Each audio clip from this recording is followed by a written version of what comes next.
Bismillahirrahmanirrahim. In this clinical optics in ophthalmology series, we are studying the basics of the optics.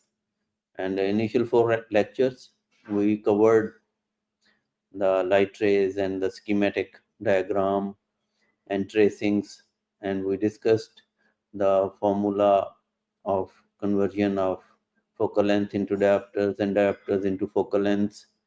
And for last 1 or 2 lectures, we are discussing the vergence, that's relationship of the light rays to each other. And during the last lecture, we were discussing the Vergence formula and its application to trace the images when the light rays pass through multiple lenses. One example is right in front of you. The formula is U plus P is equal to V, where U is the vergence of the coming rays and P is the power of the lens and V is the vergence after which the light rays emit from the system. And by calculating the vergence of the rays, we can always convert it into diopters with the same formula of F is equal to 1 over T and D is equal to 1 over F. And in this particular example, you can see that there is an object to the left of a -2 diopter lens, and it's placed at 0.5 meter distance. And the second lens, which is of +1 diopter power, is 1 meter away from the first lens. So we are going to find out that this object, how the final image, at which distance it will be formed through the, by calculating the vergence and applying the Vergence formula. So as you can see, the distance of the object is minus 0.5 diopters because it's lying on the left side of the lens. So the vergence of the rays coming from this object to this lens will be equal to U plus P is equal to V. But here we will apply F is equal to 1 over D and D is equal to 1 over F. So we want to calculate the vergence of these rays. So it is equal to 1 over F, means 1 over 0.5, where 1 is in meters. So it comes -2 diopters. The power of vergence of these rays coming from this object and striking this lens is -2 diopters. And we already know the power of the lens, so we apply the Vergence formula here, which is equal to U plus P. So -2 plus -2. So the answer will be the light rays which emit from this lens will be of -4 diopters. It will be sum of U and P. So if it is -4 diopters, so it will appear to be coming from this point where image will be formed. It will be a virtual image, of course, and this virtual image will act as an object for the second lens, and it will be formed. Again, we will convert 1 over -4 is equal to 0.25 meters, and this total distance comes 1 meter plus 0.25 meters is -1.25 meters. So this object, which is actually image of the first lens, is lying 1.25 meters away from the second lens, and we convert this into diopters. It is equal to 1 over 1.25, and the net comes -0.8 diopters. That is the vergence of these rays falling on this lens is 0.8 diopters, and power of the lens is +1 diopters. And we apply the formula again. V is equal to U plus P minus 0.8 plus +1. The net is 0.2. That's the vergence of the rays after passing through this lens. And we convert this power into distance again. F is equal to 1 over plus 0.2, and it comes 5 meters. So this is how we trace the image, it will be at the 5 meters after passing through this plus lens. But the few questions arise here. The total distance from the primary object will be this 5 meter plus 1.25 meters and plus this 0.5 meters, and it will be 6.5 meters.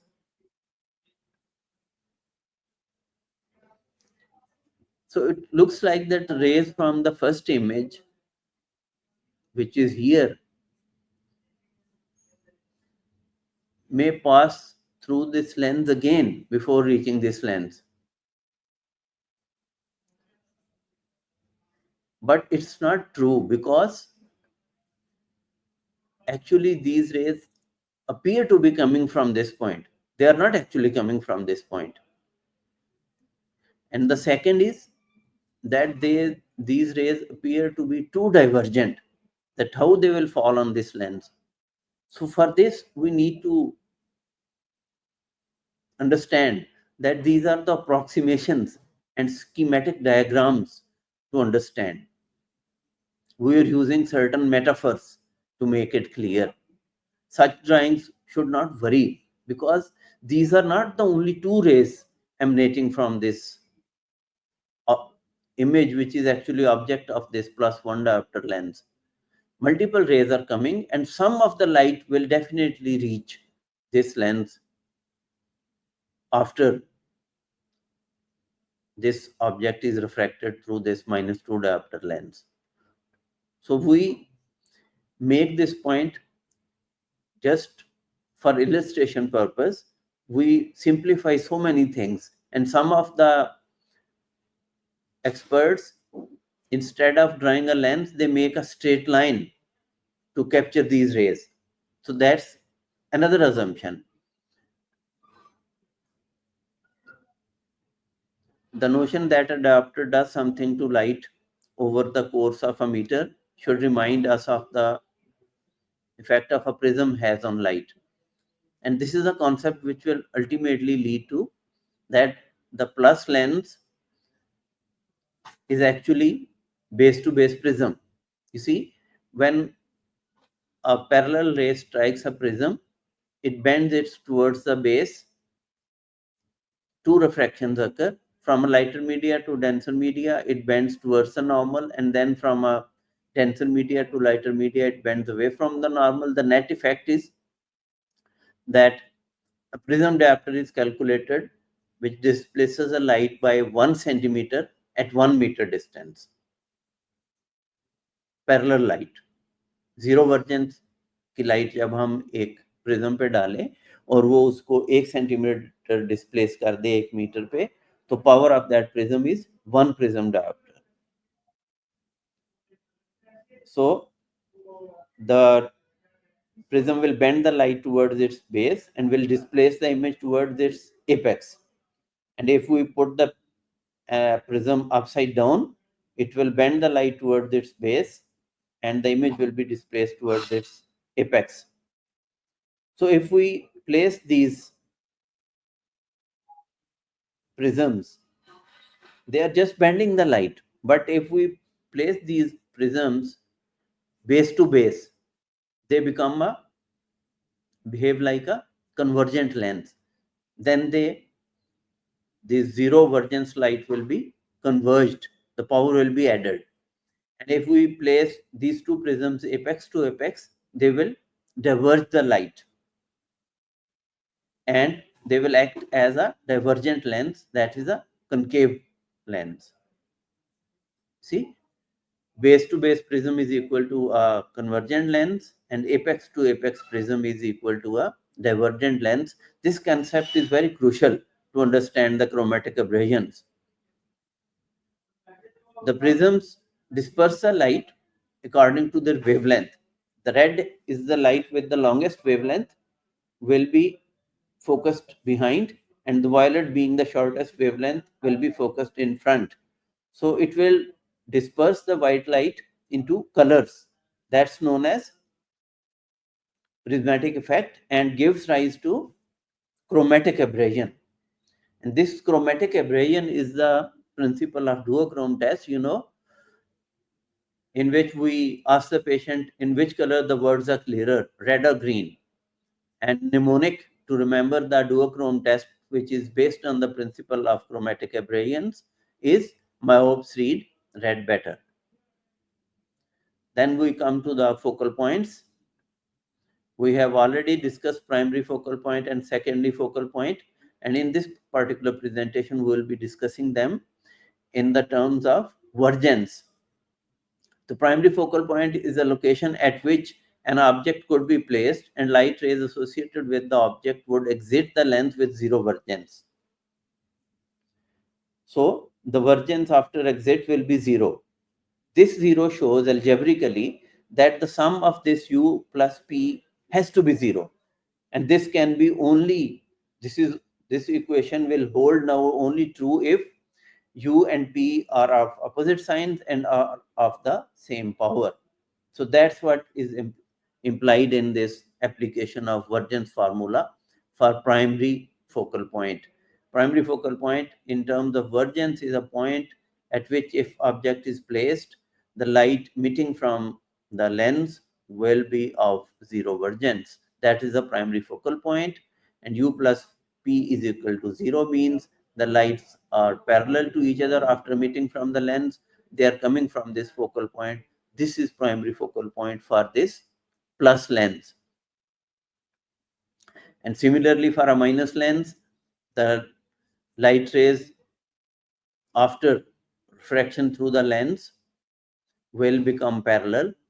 Their vergence will be 0, but they will appear to be coming from a point which will be on the right side of the lens. That will be the primary focal point for the minus lens. And similarly, we turn it other way around. Location at which the image is formed when light rays with zero vergence, parallel light strikes a given lens, that is secondary focal point. So zero vergence light strikes a lens, then P has to be equal to V. So this is algebraic calculation. Parallel light strikes a plus lens, and where they focus is secondary focal point. And similarly on this side, a point from which the light rays will strike the lens and become parallel will be primary focal point. And this will be just opposite. For a minus lens, secondary focal point will be on the left, and for a plus lens, secondary focal point will be on the right side of the lens. Just to see, this is a primary focal point for the plus lens, and this is a primary focal point for the minus lens. The light rays after emerging from the lens become parallel in both cases, and this is the parallel rays coming to a focus, and this length is known as secondary focal point and secondary focal length. Similarly, the parallel rays appear to be coming from this point, that is the secondary focal point for the minus lens. So thank you very much for your attention. We will continue our discussion on focal points in relationship with vergence in the next discussion. Thank you very much. झगड़ा क़यामत तक गया है जुर्म हस्ती का, जरा सी बात थी लेकिन कहाँ तक बात पहुंची है.